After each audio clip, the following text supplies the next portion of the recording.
Все свои проблемы мы привыкли решать сами, без помощи вышестоящих, потому что они никогда нам не помогают.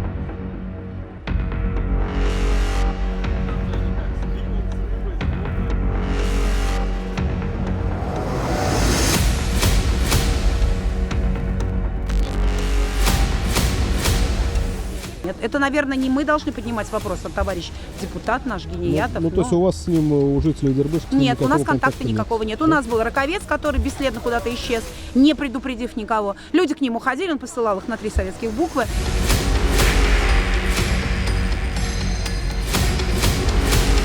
Посадит нас к черту. Да, поймают и посадят еще куда-нибудь. Кто посадит? За что? За что? Сейчас ведь язык откроешь, да?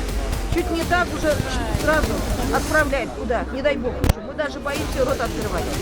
Лишнего скажешь, даже вон по интернету, да, отправь что-нибудь, да, сразу сажают.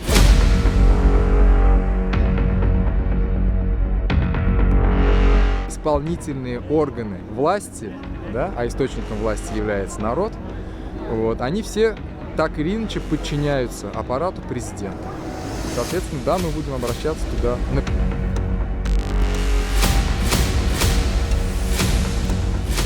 Думаете, Путин поможет? Поможет 100%. А местные власти почему не помогают? Берет местный власть Мухаммедшину и этому Миннаханову, а если они молчать будет Путину сразу, они поможет 100%.